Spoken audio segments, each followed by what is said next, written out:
Welcome back. You're still watching Nile Cruise, and we're still joined with our special guest, Dr. Mona Zulfaar, lawyer and member of the National Council for Human Rights. Once again, I'd like to thank you very much for joining us. With pleasure. Now, we move now to the civil service law. And at the beginning, I'd like to ask you, the NCHR had some observation about the current civil service law. What are they, and how are you seeing this law changing in the future? First of all, I think this is a revolutionary law. I mean, the civil service laws have in Egypt have been there for many years. Last 40 years, for example, we have been sort of addressing problems by very small amendments to old laws that are not compatible with today's reality. So this law, first of all, it is a civil service law. Yes, can you tell us briefly, Dr. Mona, what's the civil service law? Civil service law is the law that lays down the principles for any civil service provided by the government to the Egyptian citizens. Okay. And how do you employ civil servants? What are the conditions? What are the principles? How do they get an opportunity to be promoted? How do you have senior posts in the governmental agencies filled in? How should the service be provided to the citizens? What are the terms? And so on.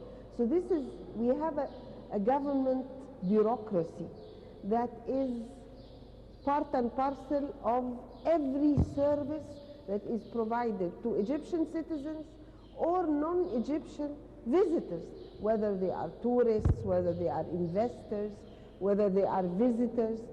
All the services that are provided through government agencies. If you need a driving license, you have to go and get it. It's a government service. If you need protection, it's a government service. If you need emergency medical service, it's a government, and so on and so forth. Traffic, everything is done. Licensing to build, licensing to invest, licensing to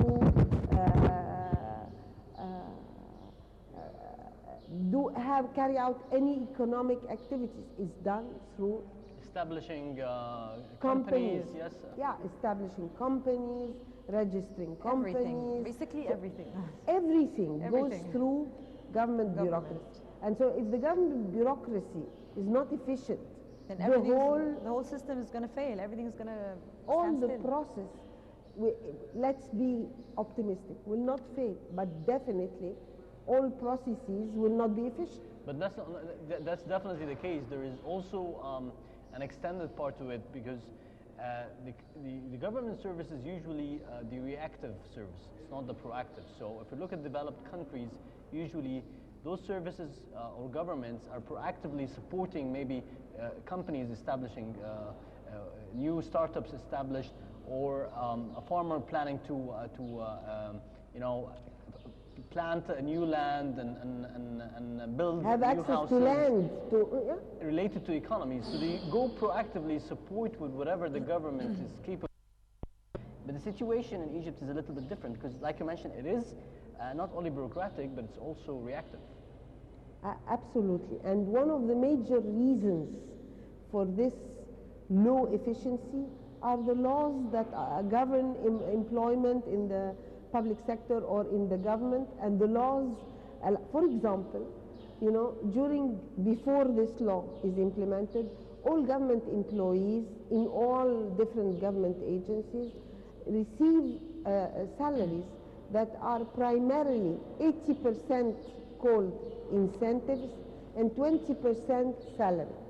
So this has resulted in that the incentives over the years became de facto salary, because you can't evaluate the performance and give or deny incentives and just pay the employees the very low segment of 20% of the regular monthly income.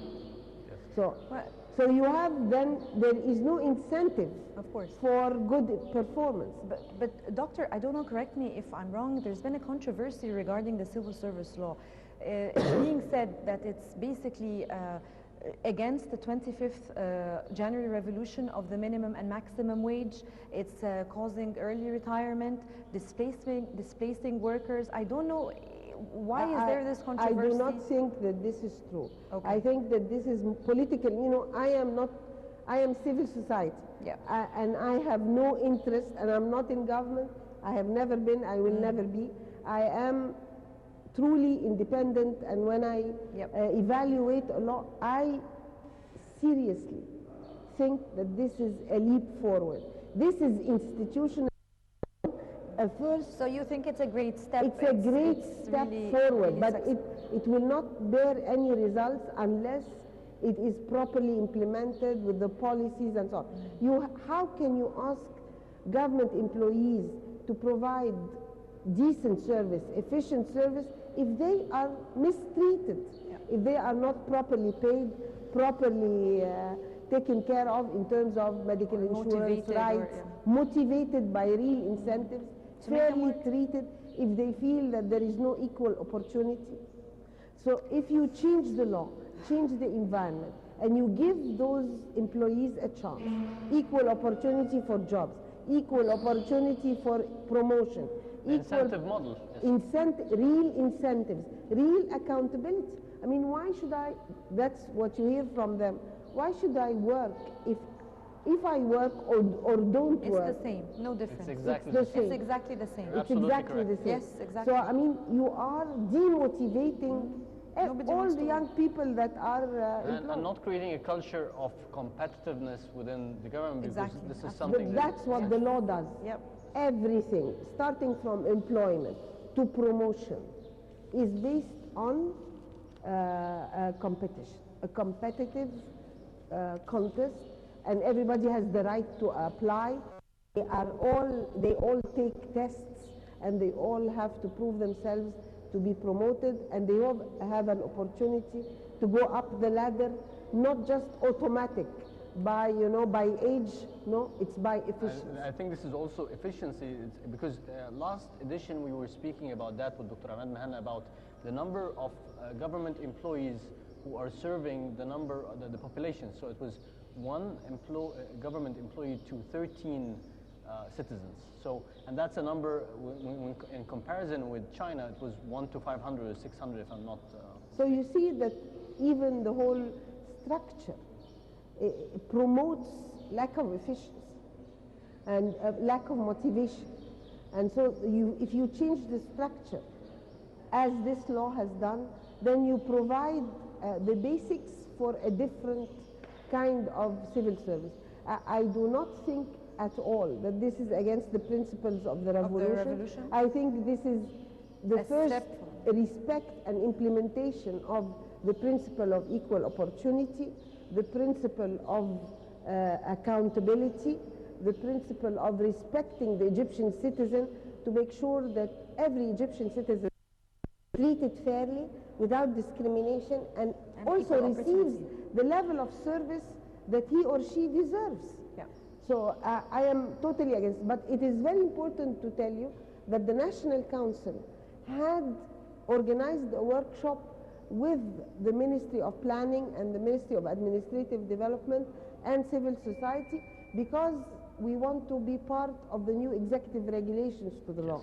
Mm-hmm. And we have comments, and we must make sure that those are addressed in the executive regulations, and I think that the Ministry of Planning and Administrative Development welcome that and are requesting civil society at large to participate in the design and drafting of the executive regulations. Dr. Mona Zulfakhar, it was really a pleasure to have you with us in this edition of Nile Cruise. Thank you very much for your time. Thank you very much, Doctor, for your time and your insights for the program and joining Nile Cruise today on Nile TV amidst your very busy schedule. Thank you so much. And that was Dr. Mona Zulfakhar, the lawyer and member of the National Council for Human Rights. We're going to go and see a very interesting report, so stay with us and don't go anywhere.